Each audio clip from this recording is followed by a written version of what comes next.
Perkenalkan Saya Rahma Alia dengan NIM 2411384. Nama saya Safa Arsyara dengan NIM 240112560. Dan saya Alia Melandra dengan NIM 240000007. Saya Anissa Dwi Mulyani dengan NIM 24011110067. Saya Salina Husna dengan NIM 240111242. Perkenalkan, kami dari kelompok yang membahas tentang perbedaan sistem politik yang ada di Brunei Darussalam dan Jerman. Kami memilih tahun periode jabatan dari sistem kepala pemerintah itu dari tahun 2013 hingga tahun 2021. Mengapa kami mengambil pada tahun tersebut? Kami mengambil sisi dari Jerman karena untuk pertama kali Jerman memiliki kepala parlementer, yaitu seorang perempuan yang menjadi sorotan utama kami dalam membahas perbandingan sistem politik yang ada di kedua negara ini. Untuk pembahasan pertama mungkin bisa dijelaskan oleh Badan Peradilan. Jadi saya akan membahas badan peradilan di Jerman. Peradilan di Jerman merupakan sistem hukum yang berfungsi untuk menafsirkan dan menerapkan aturan hukum di negara tersebut. Sistem hukum di Jerman adalah hukum sipil sebagai besar mengandalkan kumpulan undang-undang yang detail. Berbeda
profesionalisme serta penerapan aturan yang jelas dan ketat.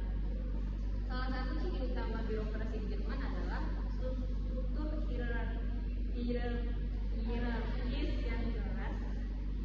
Setiap tingkat pemerintahan memiliki kewenangan dan tanggung jawabnya masing-masing, mulai dari pemerintahan federal, negara lain, di Länder, hingga pemerintah lokal. Sistem ini memungkinkan adanya pembagian kerja yang spesifik dan efisien dalam administrasi publik. Selain itu, Jerman menerapkan sistem rekrutmen pegawai negeri berbasis meritokrasi. Seleksi dilakukan melalui tes yang ketat untuk memastikan bahwa setiap individu yang menduduki posisi dalam birokrasi memiliki kompetensi dan profesionalisme yang sesuai. Sistem karir yang transparan juga diterapkan, di mana promosi dan kenaikan pangkat dilakukan berdasarkan prestasi dan kinerja. Efisiensi dalam birokrasi Jerman juga didukung oleh penggunaan teknologi dalam administrasi publik. Digitalisasi pelayanan publik memungkinkan akses yang lebih cepat dan transparan bagi masyarakat. Selain itu, adanya mekanisme pengawasan yang kuat memastikan bahwa birokrasi tetap bekerja sesuai dengan prinsip akuntabilitas dan transparansi. Jadi, secara keseluruhan, birokrasi Jerman mencerminkan sistem yang terorganisir, efisien, berbasis hukum, serta berorientasi pada pelayanan publik. Keberhasilan sistem ini didukung oleh struktur administrasi yang kuat serta penerapan regulasi yang konsisten dalam berbagai aspek pemerintahan. Berbeda dengan Jerman, birokrasi di Brunei Darussalam berada di bawah kontrol monarki absolut, di mana Sultan memiliki kewenangan penuh dalam pemerintahan. Sultan Hasan al-Bolkiah tidak hanya bertindak sebagai kepala negara, tetapi juga sebagai kepala pemerintahan serta pemegang kendali atas birokrasi dan administrasi negara. Sekarang kita bahas birokrasi Brunei Darussalam. Struktur birokrasi di Brunei bersifat sangat terpusat, di mana hampir seluruh kebijakan dan keputusan strategis berada dalam kewenangan Sultan dan penasihatnya. Pemerintahan dijalankan melalui beberapa kementerian yang bekerja langsung di bawah instruksi Sultan, tanpa adanya sistem legislatif yang independen seperti di negara demokratis. Ciri utama birokrasi Brunei adalah sistem rekrutmen tertutup yang berbeda dengan sistem meritokrasi di Jerman. Pengangkatan pejabat birokrasi dilakukan melalui seleksi oleh elit politik dan kerajaan, sehingga loyalitas terhadap Sultan menjadi salah satu faktor utama dalam pemilihan pejabat. Proses ini memungkinkan stabilitas dalam administrasi, tetapi juga mengurangi transparansi dan partisipasi publik dalam sistem birokrasi. Dari segi efisiensi, birokrasi Brunei didukung oleh pendapatan negara yang besar dari sektor minyak dan gas, yang memungkinkan pemerintah memberikan berbagai layanan publik tanpa memerlukan sistem pajak yang kompleks. Hal ini menjadikan birokrasi Brunei lebih fleksibel dalam hal kebijakan ekonomi dan kesejahteraan sosial.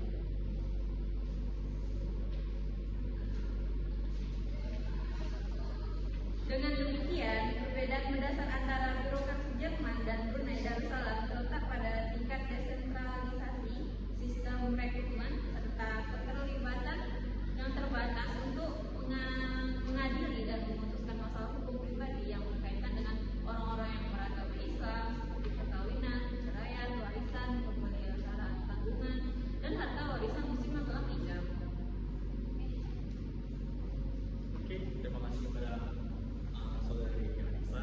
Mungkin selanjutnya kita mau bahas tentang eksekutif yang dijelaskan oleh Rahma pada materi tersebut.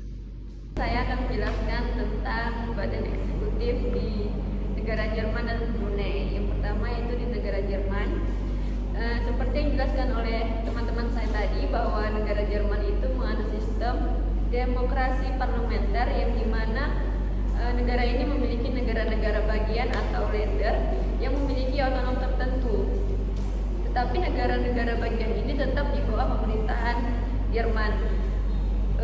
Negara Jerman ini kan memiliki sistem demokrasi parlementer yang memiliki dua pemisahan antara kepala negara dengan kepala pemerintahan, yang dimana kepala negaranya itu adalah presiden sebagai simbol negara, dan yang kedua itu kepala pemerintahan atau kanselir yang sebagai kepala pemerintahan yang mengatur kebijakan dan menjalankan kebijakan pemerintahan tersebut. Kanselir ini memimpin kabinet serta bertanggung jawab atas kebijakan eksekutifnya. Jadi apapun kebijakan pemerintahan yang dikeluarkan itu menjadi tanggung jawab oleh kanselirnya. Sedangkan si presiden tadi hanya sebagai simbol saja bagi negara Jerman. Sistem pemilihan presiden itu dipilih oleh Majelis Federal yang terdiri atas anggota parlemen dan perwakilan negara bagian. Sedangkan kanselir itu dipilih oleh parlemen atau Bundestag berdasarkan hasil pemilu legislatif.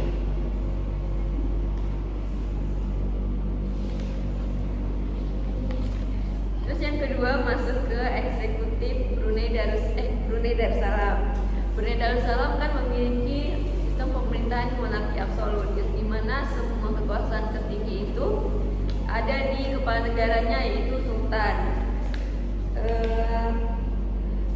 Sultan ini memegang kekuasaan tertinggi dalam semua aspek pemerintahan dan memegang kekuasaan penuh atas negara tanpa mekanisme checks and balance yang signifikan.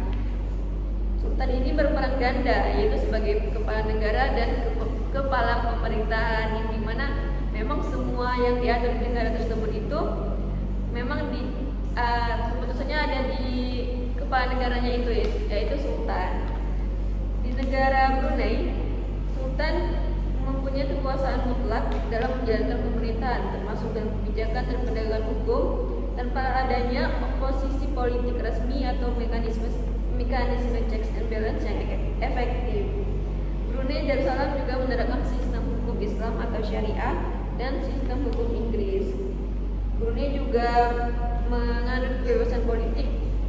tidak menganut kebebasan politik dan media dibatasi, dan tidak ada partai politik oposisi yang diakui secara resmi di Brunei Darussalam.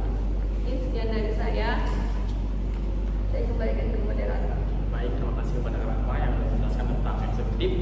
Habis ini kita akan membahas tentang legislatif. Kepada Safa, kami persilakan. Jadi saya akan membahas tentang badan legislatif yang ada di negara Jerman sama di negara Brunei. Mungkin dari Brunei-nya dulu.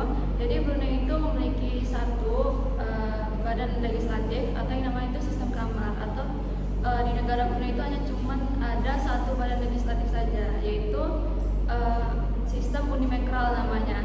Nah, badan legislatif di Brunei itu namanya adalah Majelis Mesyuarat Negara Brunei, yang dimana anggotanya itu sekitar 36 orang, dan anggotanya itu dipilih langsung oleh Sultan Hasan Al-Bolkiah, yaitu sultannya negara Brunei, dan juga ketuanya itu namanya adalah Abdul Rahman bin Muhammad Taib, dan juga Majelis Mesyuarat Negara Brunei ini udah didirikan pada tahun 1959 hingga sampai sekarang tuh masih berjalan. Nah, tugas dia itu adalah untuk menyetujui undang-undang, terus menyetujui anggaran APBN negara Brunei, sama juga untuk membahas mosi rapat di negara Brunei. Nah, anggotanya ini boleh bukan dari anggota dewan, boleh juga dari anggota dewan gitu. Jadi bebas. Dan dalam pembahasan RUU untuk menerbitkan undang-undang Brunei itu ada 4. Jadi ada pembahasan RUU pertama, ada pembahasan RUU kedua, terus ada juga pembahasan komisinya, terakhir itu baru pembahasan RUU ketiga. Jadi nanti setelah itu baru ditandatangan oleh Sultan Hasan Al-Bolkiah dengan izin menterinya juga gitu, kementeriannya juga. Terus lanjut ke badan legislatifnya Jerman. Jadi badan legislatif Jerman itu ada 2. Yang pertama itu ada Bundesrat sama Bundestag. Jadi Jerman ini memiliki sistem biro bikameral. Jadi ada 2 badan legislatif di negara mereka. Jadi yang pertama itu Bundesrat. Bundesrat ini dewan federal. Jadi di negara Jerman itu memiliki Länder, jadi ada negara-negara bagian. Nah, anggotanya ini, anggota Bundesrat ini itu terdiri dari anggota-anggota dari negara-negara bagian Jerman. Jadi Jerman ini memiliki 16 negara bagian. Nah, perwakilannya dari negara bagian itulah yang menjadi anggota Bundesrat ini, sekitar 69 anggota. Nah, tugas dari Bundesrat itu membuat undang-undang, mengesahkan undang-undang, dan juga menetapkan undang-undang gitu. Dan juga kalau Bundesrat ini tuh kalau di negara Jerman itu yang tertingginya gitu, majelis tertingginya di negara Jerman. Di negara Jerman. Nah, jadi lanjut ke Bundestag. Kalau Bundestag ini Dewan Perwakilan Rakyatnya. Jadi majelis rendahnya di negara Jerman. Jadi kalau di Bundestag itu kanselernya itu dipilih oleh anggota-anggota Bundestag ini. Jadi sekitar 760 anggota itulah yang memilih kanselir dari negara Jerman. Terus kalau Bundestag itu tugasnya itu juga sama, membuat undang-undang sama seperti Bundesrat, dan juga mengawasi pemerintahan. Jadi mereka itu lebih ke mengawasi politiknya negara Jerman gitu. Sedangkan kalau misalnya yang Bundesrat tadi itu lebih ke penasihat pemerintah Jerman gitu. Terus kalau Bundestag ini dipilih langsung oleh rakyat. Gitu aja. Sekian dari saya. Mungkin saya balikkan ke moderator. Baik, terima kasih kepada Salma yang menjelaskan tentang badan legislatif. Mungkin untuk selanjutnya kita akan membahas tentang partai politik yang dijelaskan oleh Jepang News. Setelah itu saya sendiri. Oke. Untuk partai politik kita bisa mengambil dari bagaimana sistem yang ada di negara tersebut. Seperti Jerman, dia menganut sistem demokrasi parlementer, di mana demokrasi parlementer ini setiap anggota itu dipilih melalui partai politik. Sedangkan kalau dia dari Brunei Darussalam itu tidak, karena adanya absolut keputusan dari Sultan. Kita akan membahas tentang partai politik dari Jerman dulu. Nah, Jerman ini dia menganut sistem parlementer, ya, di mana parlementer ini yang seperti saya bilang tadi, anggotanya itu dipilih melalui parlemen. Seperti fokus kami ketika mengambil topik ini, yaitu Angel Merkel. Dia itu adalah seorang kanselir perempuan pertama di Jerman. Dia itu terpilih melalui partai politik yang cukup besar dan paling besar, disebut paling besar di Jerman, yaitu adalah Partai Politik Sosial Demokrat Jerman. Di mana Partai Sosial Demokrat Jerman ini dia itu berkoalisi dengan Partai Sosial Kristen dari Jerman, Partai Hijau, dan partai lainnya, sehingga kemungkinan untuk menangnya si Angela Merkel ini adalah 100% gitu. Nah, dari kesatuan berkoalisi partai politik ini, pada sistem partai ini yang disebut sebagai sistem multi partai, yang dimana setiap rakyat yang ada di Jerman ataupun 16 negara bagian di Jerman itu bisa menentukan hak suaranya melalui partai manapun. Jadi kemungkinan untuk menentukan siapa kedepannya menjadikan selir dan anggota-anggota parlemen itu melalui dari sistem partai politik. Berbeda dengan Brunei Darussalam yang menganut sistem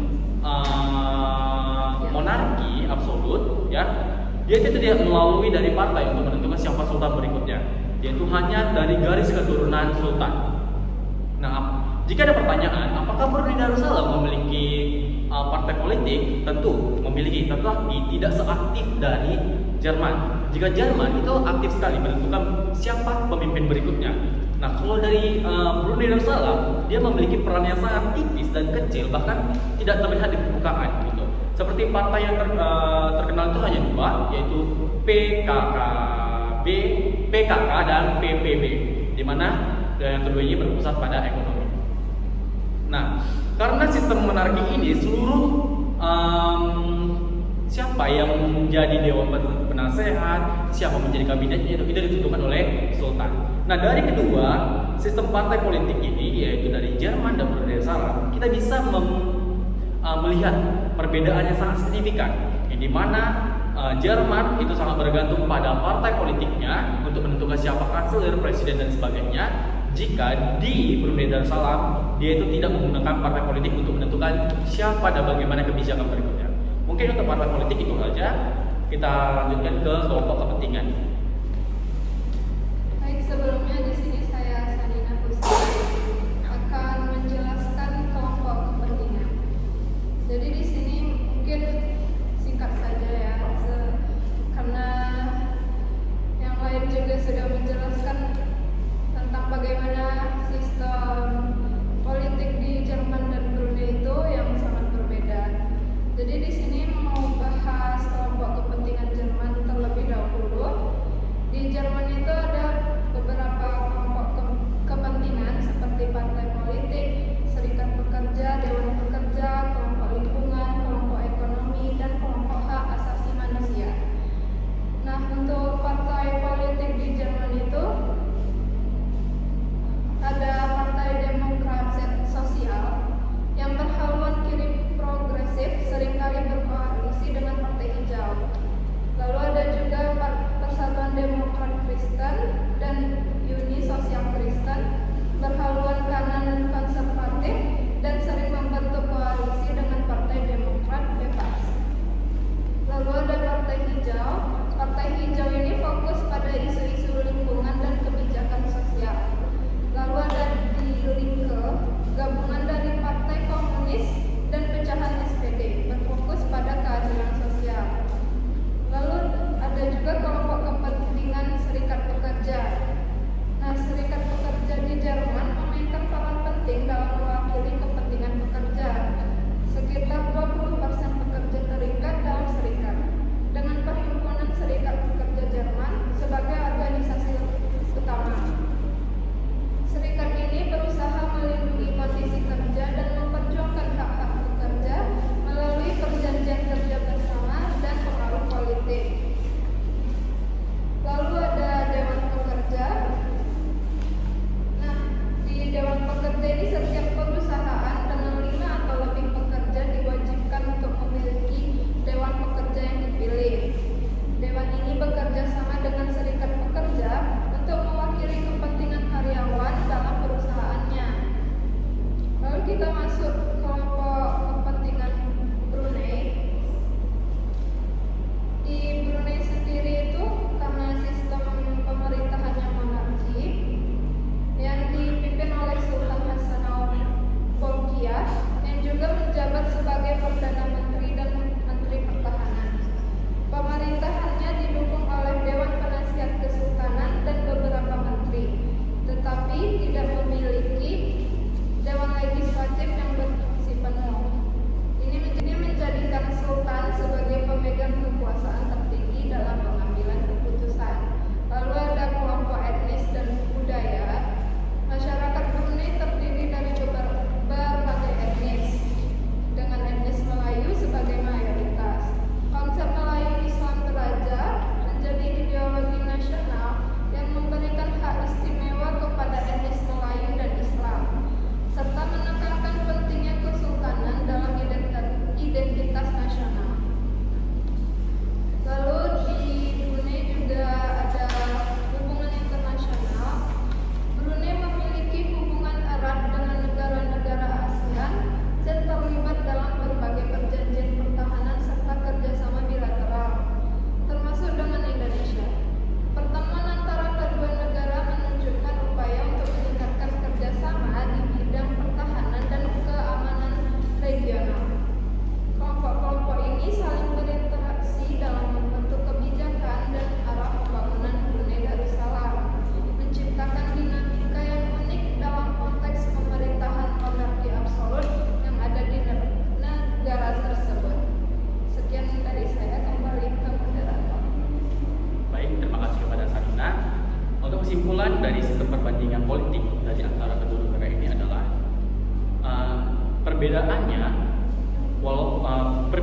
yang dianut sistem pemerintahan baik yang ada di Jerman dan Brunei. Seperti Jerman menganut sistem pemerintahan demokrasi parlementer, Brunei monarki, itu memiliki itu mengakibatkan suatu perbedaan terhadap negara tersebut, baik dari bentuk eksekutifnya, legislatifnya, badan peradilan, parpol, dan sebagainya.